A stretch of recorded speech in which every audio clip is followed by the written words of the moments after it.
Okay, so I'm live. So this is just going to be, this is an idea that I have, and it's spurred on by some of the things that just sort of arrived in my mailbox this week, not miniature related. So this is not going to be, it will be miniature adjacent. I'm not going to do any hobbying. As you can see, I've got the Death Dealer down here, good old Frank Frazetta. So this means I'm going to be looking at something. And I thought I would look at today the things that arrived in my mailbox over the last week or so. I'm a huge fan of art, all kinds of art, especially fantasy art. Sort of, it's what you grow up with, what you consumed as a kid. And one of these shows, I'll grab down some of my art book collections and go through those and explain to you why I love that particular artist or that particular art style, depending on what book I'm looking at. And some of these art books that I received as for Christmas as a kid, probably the most significant one would be Castles by David Day and Alan Lee, and that really put me in. I received that when I was 11 years old from my mother for Christmas, and it was a significant turning point in my brain. I'd sort of been, at that point, I'd sort of been dabbling in Dungeons and Dragons with some of the neighborhood kids, and so I think my mom sort of saw that in me and said, "Okay, well, let's take his exuberance and excitement for fantasy and try and relate it to mythology." Because when I was younger, my mom would read me Greek mythology and Aesop's fables and things like that. So a real strong sort of foundational background in mythology, and then how that relates to fantasy. But that's neither here nor there. That's something that I do want to discuss on these Saturday morning shows that I think I'm going to do. I'm just doing this on a whim. I figured, hey, you know what? Let's kick up the old live stream machine, get the steam turbines rolling on that, and see what we can do on a Saturday morning that is a little bit different than what I'm going to do Monday to Friday. I still haven't figured that out. I think Monday to Friday, I think I'm just going to try and concentrate on painting and do less of me blathering at the camera and try to focus more on painting. It's just finding that balance and figuring out how to best work that. So this whole thing is just, it's a learning experience as I go along here. So my blinds are terrible today. I don't know. I've got the sun coming in from the east, so obviously this is what the morning sun does to me, is it casts little reflections all over my face through my blinds. But anyways, so here's what I'm going to look at. I picked not because it was by design, it just happened to be that way, but I recently purchased some art prints from artists. And I love prints. I love, I have like a Frank Frazetta poster, but it's a poster and you can't see it. It's behind this bookshelf over here, and it's the Silver Warriors, the guy on the sled, being drawn by 4 polar bears, and it was, I think it's a cover. Frank Frazetta painted it in '72, and I think it was a cover for a Michael Moorcock novel called Silver Warriors. I think it's one of the Quorum books, or I think it's one of the Quorum books. But anyways, so I picked up some things, and this is the first thing I did. So this is by Tony DiTerlizzi. I think that's how you pronounce his name, DiTerlizzi. I'm not really sure how. DiTerlizzi, Tony DiTerlizzi. Let's just say that. If I'm wrong, someone correct me. So this is a series of 6 postcards, and I have not opened this yet because I didn't even want to break this seal because it's such a nice presentation. And it's got his little slogan there. And if you look in the show notes, I've linked his website here. This is "Never Abandon Imagination," and that's a fantastic slogan to have. If I'm a little low key and a little bit quiet, my kid is doing Japanese school in the other room, and I don't want to disturb her. So I'm going to open this, and I'm going to try to open this as gently as possible. Because it's on this beautiful I'm assuming this is like rice paper or something, but it's quite nice. So let's see if I can get this open. Maybe I should have opened this previous, but I kind of wanted to open this on camera, which was one of the reasons why I was spurred on by this to do this morning, because I wanted to open these and take a look at them, but because this was such a nice looking thing, I wanted to do it on camera, and I'm not sure if I'm going to be able to keep the integrity of this seal. I'm going to grab an X-Acto knife and see if I can't slide this so that it opens nicely.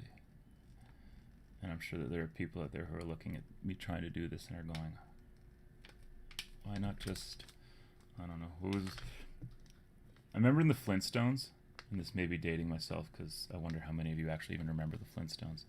Whoops. Well, that didn't work. So in the Flintstones, Fred used steam from a kettle to open mail for, I'm assuming it was for his wife, Wilma, but it may not have been.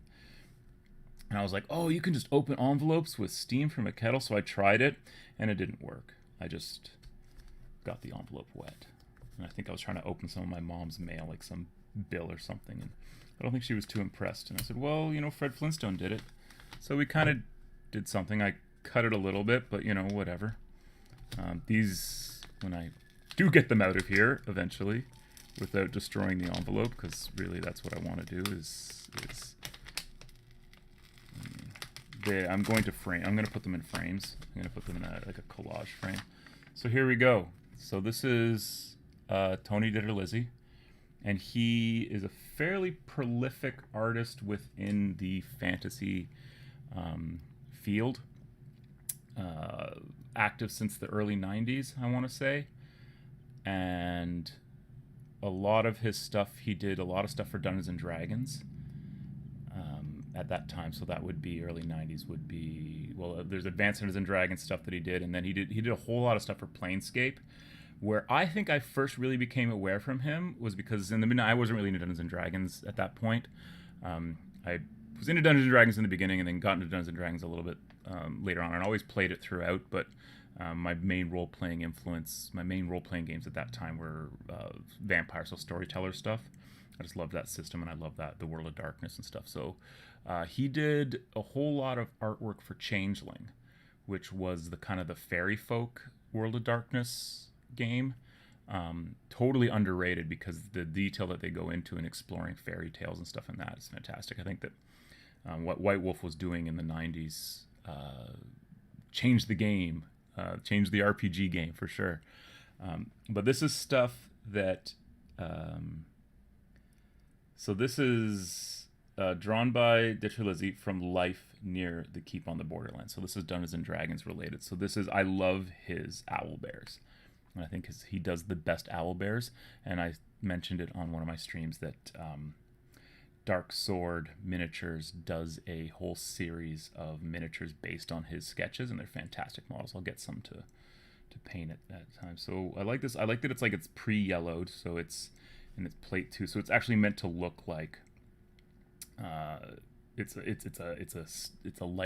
something that he drew out in the field and just happened to catch a owl bear wandering through some ruins. North American owl bear, Bubersus bellus. So cool. And it's an actual postcard. But I'm going to be framing these into a collage frame to go up on my wall. And let's see what the next one is here. Oh, here we go. So this is a Toadshade Sprite a la Florida, drawn by T. DiTerlizzi from Life Near the Spiderwick Estate. So he did a lot of art for the Spiderwick Chronicles series of novels. I guess those are young adult novels. I'm not, I just, Spiderwick, it sounds. And another plate here. So again, these are absolutely gorgeous. Gorgeous little things. Oh, and here we go. So here's a tiefling. So this one I'm actually going to frame on its own and put it on my desk like she's like a distant relative or something. My daughter really liked this. How cool is that? And then I think most of these are more, yeah. So here we have, it's a unicorn, and it looks kind of like a goat unicorn. So I kind of think that's funny. This is Unicornatus cristatus from Life Near the Spiderwick Estate. So I wonder if a lot of these, if because he has quite a few art books out there, and I'll take a look. I don't have any of his art books. I should rectify that at some point, but these are really cool. So let's see what's the next one here. Oh, it's a Caribbean mermaid, and that will segue nicely into the next artist I'm going to talk about. Siren Carabinus from the Spiderwick Estate. So this is all Spiderwick Chronicles stuff, it looks like, except for the owlbear, which is Dungeons and Dragons. And then here's, I guess, a self-portrait of the artist surrounded by his creations. And that's really cute. I love the dragon. And speaking of that dragon, I'm going to go into the next DiTerlizzi thing that I picked up. So these are all going to get framed together. And that's pretty cool. So I'm just going to put those over there. And I'll grab the next thing, and hopefully this will show on screen nicely. So this is a print that I brought. It's a signed print. It's not numbered, but it's signed by Tony. And so that is this. And as soon as I saw this, I was like, "What a absolutely fantastic!" And it's in some wrap here, so I'll try and lay it so that it's not reflecting anything. And it's called A Golden Afternoon, and that is totally a golden afternoon. That is the kind of afternoon that an 11, 12-year-old me would love to have had, just sitting and playing chess with a dragon. And I love how the dragon looks so he's looking on at the child like he's impressed that the kid is competent. And I think the book that he's got there, no, it doesn't say anything on it, but I assume it's the rules to chess, right? And you've got other stuff. So this is a larger print, and you can see down here, it is signed, and it is an official print, but not numbered. So I guess there's no limited edition on these. I guess they'll just, and it's digital. I mean, it's definitely and it looks like it's on archive paper, so it shouldn't yellow. I didn't pay a great deal of money for it, so I'm not expecting, a really high level print. But at the same time, looking at it, the color on it's fantastic. There's no sign that this is a digital reproduction. I assume most things are probably done.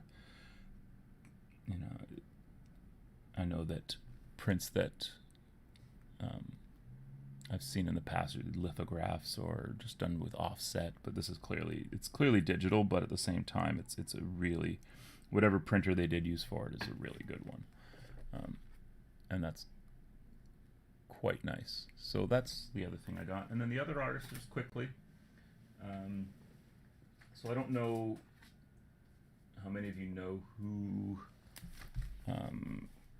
Trish Carden is. You may know her as Trish Morrison. She is a former Citadel miniature designer,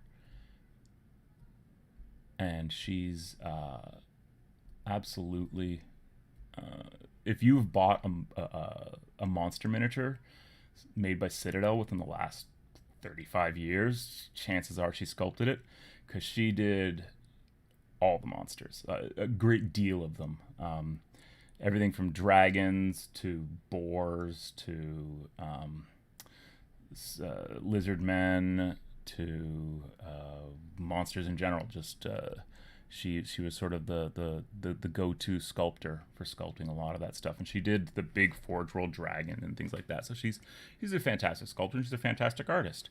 And down in the show notes, you can see I've linked to her Facebook page, which is where I acquired this, because this is a print of a watercolor she did, and it's absolutely spectacular.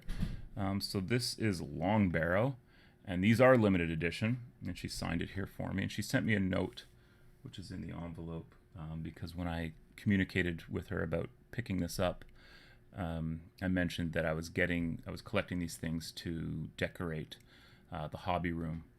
You mean the Honeymooners, the animated series? Okay, yeah. It's going way back to the Fred Flintstone comment. So yeah, so my kid and I have basically been decorating the hobby room here, And so we've been picking out pictures. So she picked out the Sleeping Beauty poster, and then I had some prints that I've put up. And you can see over on the corner, I've got some empty Citadel boxes, which is the classy way of displaying those. In that cabinet in there is actually a whole bunch of single models that I've painted, and I think one of my kids' models is in there as well. Just 1 second, because someone is walking into the door, so I'm going to have to mute here. Hi, sweetie. You're live on the internet. Good time.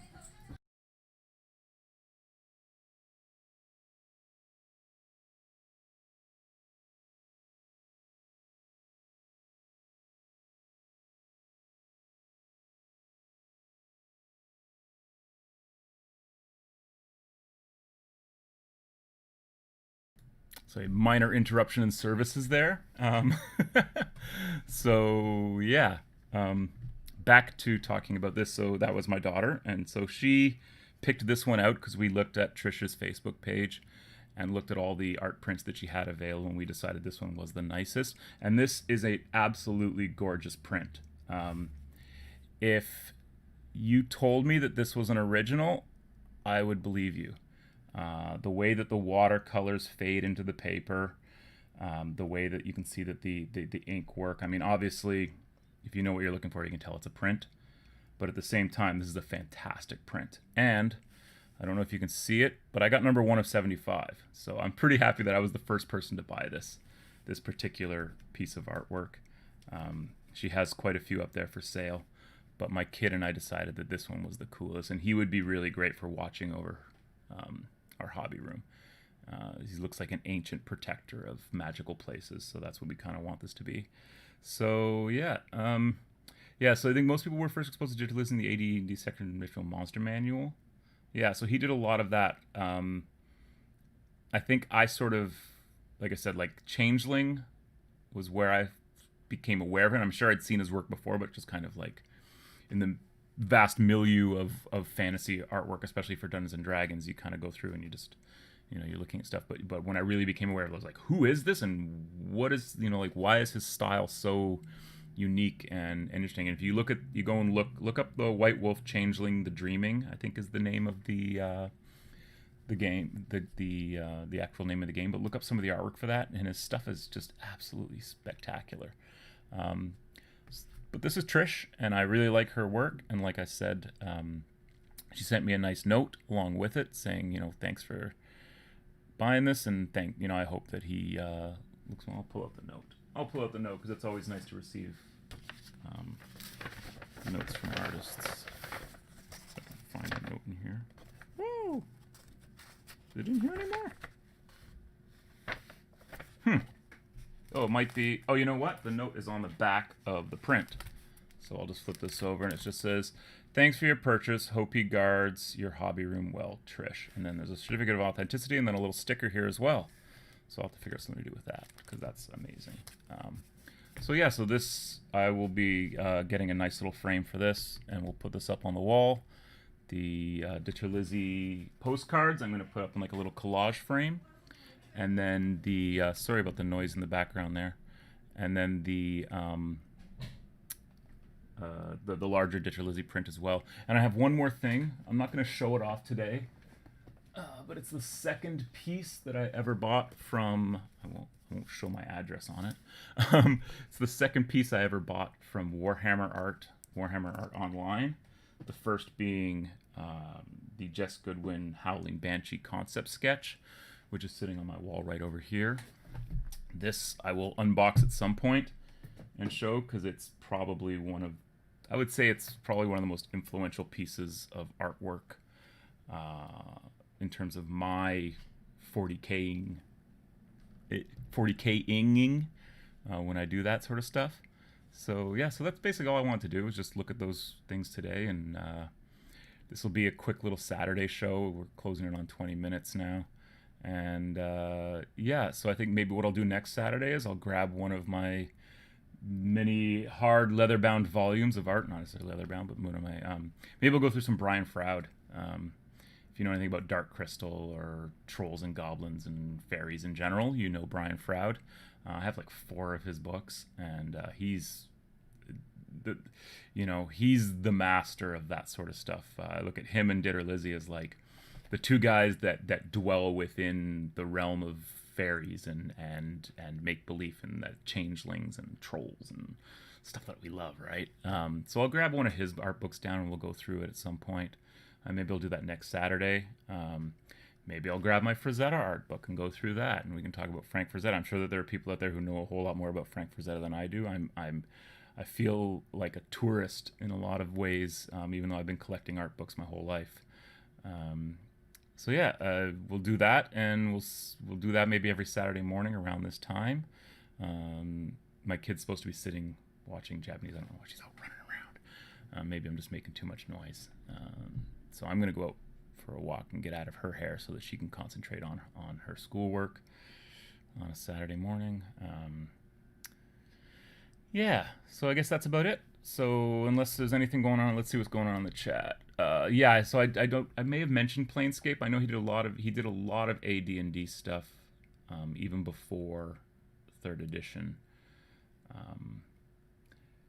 But yeah, he did arguably the best art in the book, such as iconic bugbears. So I love his bugbears. His owlbears are the cutest owlbears ever. Like, and his owlbears look like there's a miniature. It's an owlbear mother and her owlbear cubs. And what I like about his owlbear is that you buy it. Like, you buy into that this could be something that exists in nature, right? Like, it says it's a North American owlbear, which is just a joke on sort of the North American brown bear or whatever. So Zarfa Angle sounds great. I love looking at the artist behind the miniatures. I try and take note who did the miniatures I own and love. Yeah, I'm a huge fan of acknowledging the artists and their work, which it's hard to brush my hair or move my hair on stream because everything is reversed. But yeah, I'm a huge fan of. You have those owlbears? They're awesome. I'm gonna pick some up because I think I would like to paint them too. And owlbears are owlbears. They're such a fun creature. You know, it's like you take the avian apex predator and the canid, I don't know, Ursus apex predator, the bear, and you mash them together and you get the super predator of the owlbear. So yeah, maybe I'll do that Saturday mornings, and then that'll give me some content for the weekend that's not necessarily miniature related, but it's definitely in my wheelhouse because I guess we were talking about who did the miniatures. So yeah, I mean, like, I've mentioned this on my stream a number of times. Like, I think that the best miniature designer in the world is Porcine Apex. They are pigs. My favorite miniature designer in the world is obviously Jess Good. I think he's the most technically proficient miniature designer, and I think that a lot of the things that he did informed miniature designer. And I mean, like, he's run the miniature design, the Citadel Design Studio, for at least 2 decades now, probably longer. And then he and John Blanche, sort of the art direction really came from them in a lot of ways.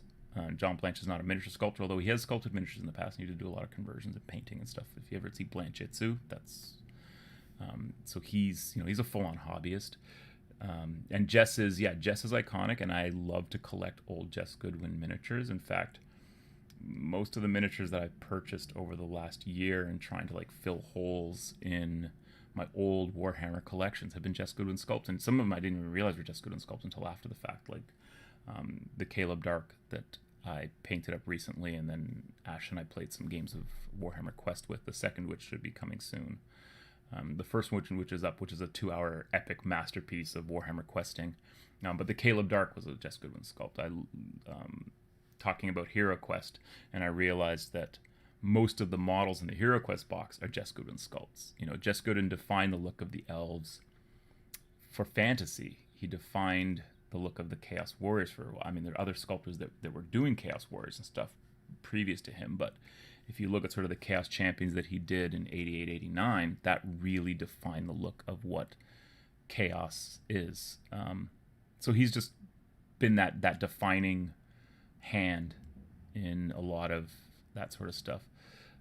Bust out the 2 Eldar sketchbooks for next week. I could do that too, yeah. You know what? I could do a deep dive on Jess Goodwin because I have 3 Jess Goodwin sketchbooks. I have the Gothric and the Eldric, and then I have the 2 Eldar sketchbooks. So we could do a deep dive on that. I could do a deep dive on one of my favorite art books, which is actually the art book that came in the limited edition Warhammer Age of Reckoning, the multiplayer massive online video game, which I played a little bit of, but I didn't get the limited edition. But I have the art book, and I have everything that came in the limited edition without actually having bought the limited edition box, because I picked them up all aftermarket. I picked up the art book and the graphic novel and the miniature. A friend of mine just gave me the big orc because I had to have it. Was an orc miniature. I couldn't not have it. I think Ansel was breathing down Jess's neck with the chaos. Well, but again, it's so look at something like Skaven, right, which is a whole cloth creation of Jess Goodwin in a lot of ways. I mean, yeah, there's some literature that you could cite where he lifted the ideas from, and Rat Men are not, something wholly unique. He didn't pull those out of his imagination completely.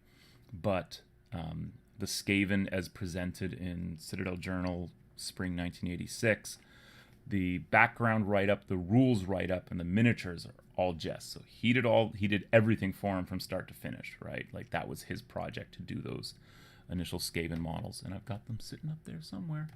I have virtually a complete set of his first run of 20 or so of those Skaven, and they're just to this day, those are my favorite Skaven. But slaves aren't. Slaves aren't. I think Ansel was breathing. Okay. So yeah, I mean, just wanted to show off that I'm spending money on art because I don't know. Prints. I'm not expecting these things to appreciate in value. They're just to go up on my walls because I've got lots of empty wall space, as you can see here. And there's empty wall space around everywhere, and I just kind of want to fill it with beautiful things I like to look at. So that means pictures of fantasy art, science fiction art, whatever. Art that means things, art that means something to me. It has to have sort of a significance to me before I'll put it up on my wall. So yeah. 27. So we're almost a half an hour. So maybe we'll make it a half an hour show. We'll see if we can do it without interruptions. Yeah. So where else are we? What else can I talk about for 3 minutes? I guess I could bring back this picture and we can look at it a bit more. Because I do love this one quite a bit. I think I just sent something flying. This one just to me, it kind of speaks to my youth. Because this is kind of what I imagined my life should have been like. Was playing chess in the forest with dragons, but I never quite got around to that. And this kid kind of looks like me. So there's a... And I'm sure that my daughter can empathize with it as well and see herself in there. At least I hope she does. So then again, let's go through these one more time. So this mermaid, it was actually this mermaid that made me think, because if you go to Trish Carden Miniature and Design, her Facebook page, she did a bunch of watercolor mermaids. They're really nice, and actually use one as the...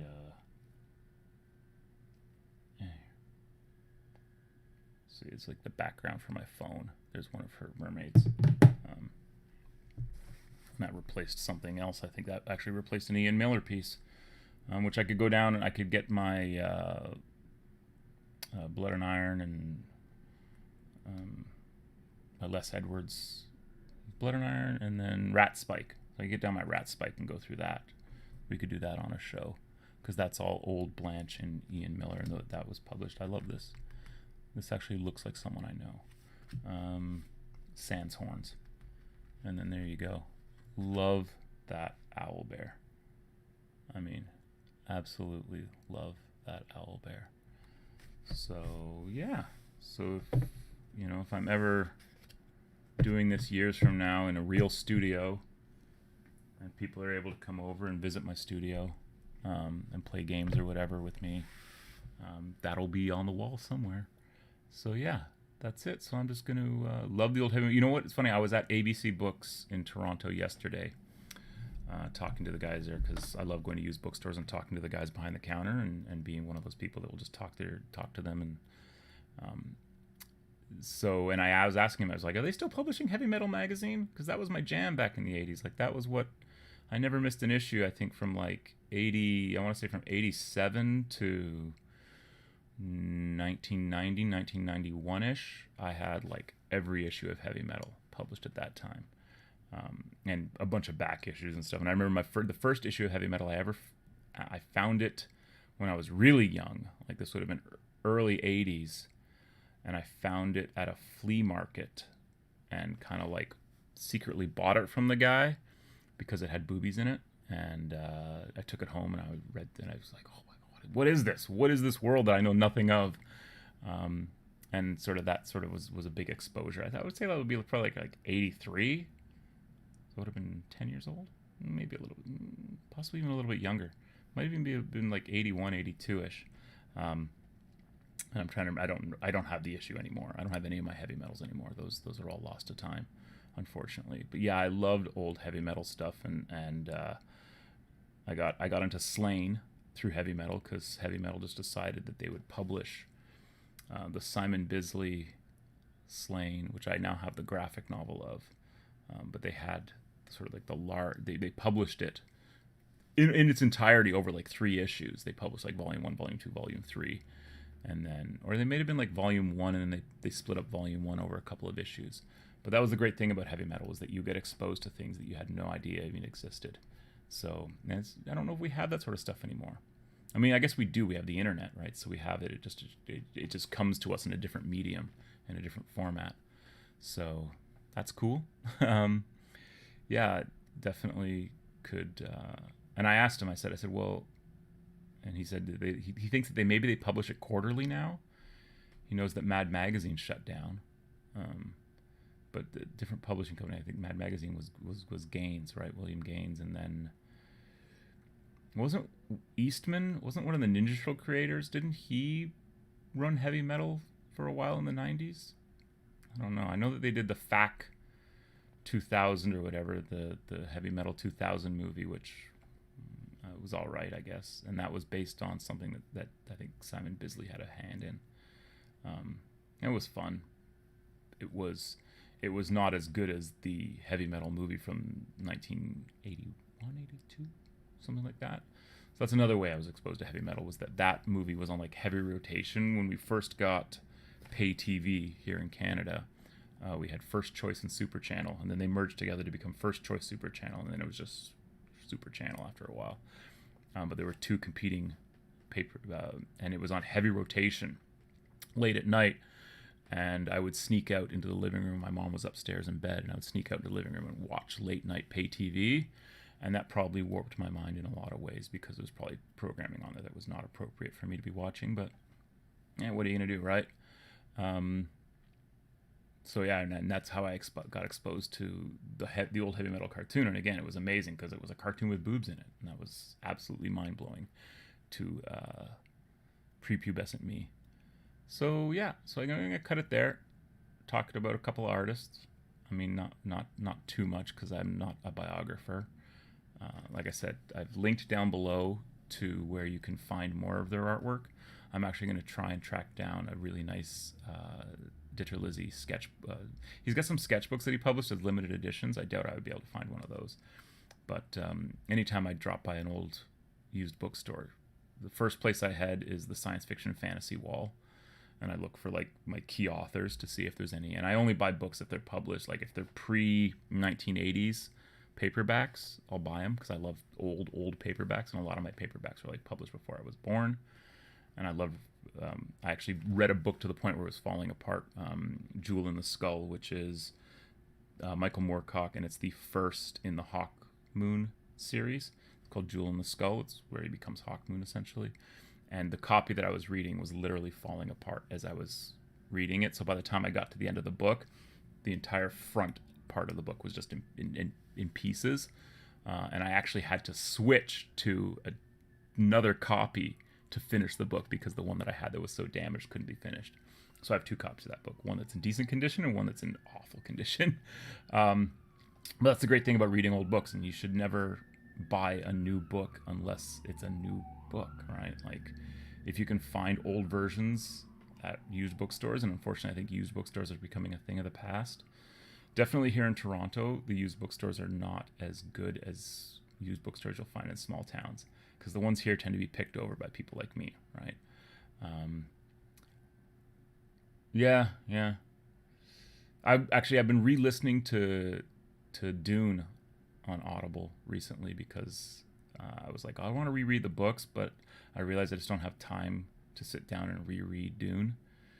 And there's a whole lot of other stuff that I want to be reading, and right now you can see on my couch down there, I'm reading Necromunda rulebooks, so that's my reading right now. That's anytime I have spare time, that's what I'm reading. So novels, yeah, reading novels. I was able to find some time over the summer to read a few books while I was at my cottage, and that's really where I think I'll end up doing most of my reading, is either at the cottage or on the toilet, right? So yeah, I don't know what else can we talk about, or should I just shut this down and go about my day, because I've got Saturday things to do. I don't know where these came from. These, I just like Necromunda things. They should be in boxes, but for some reason they're unpacked on my shelf. Oh, here's some stuff I'll look at. Only because this is related to other things. New Felix and Gotrek audio, and I think this week is supposed to go up for pre-order. Demon Slayer is supposed to go up for pre-order. So speaking of things that arrived this week, check this out. That's a Space Marine with a shuriken catapult. That arrived this week.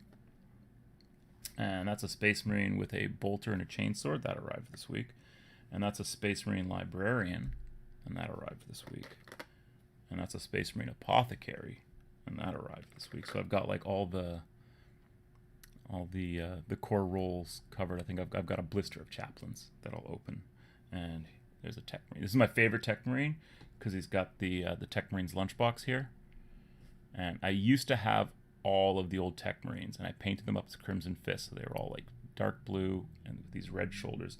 And I love the old Tech Marine shoulder pad of just like the big clawed hand. It's so odd and so off. But what a great little Tech Marine guy. So yeah, so I got some Space Marines. Those showed up in the mail, as well as some orcs that I don't remember buying. And then, because I'm filling out some holes in other old collections, I picked up a couple of Eldar Corsairs, Eldar Pirates from back in the day. This is a model I used to own. This is also a model I used to own, I think. There's a slightly different layout of this, and it might be that one that I used to own. There's a whole bunch that I've got down here, so these were just to fill out.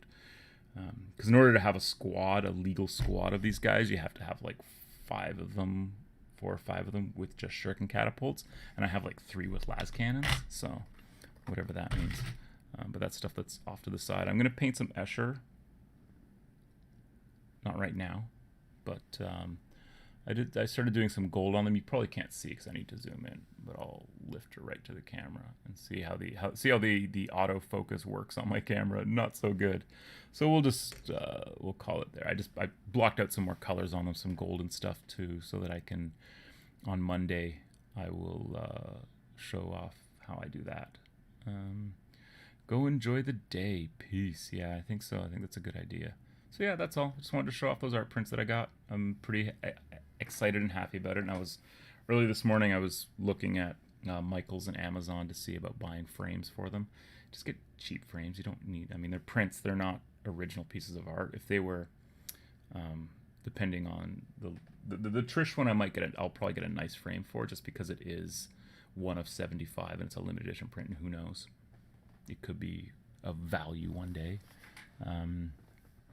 And I was explaining to how like prints work to my kid. She thought it was really cool that we got number 1, because my you can't see it. Maybe if I turn slightly sideways. No, you can't see it. I'm literally sitting right in front of it. So just behind me on my wall is an art print from Elric Melniboné, and it's like 300 and something of 600.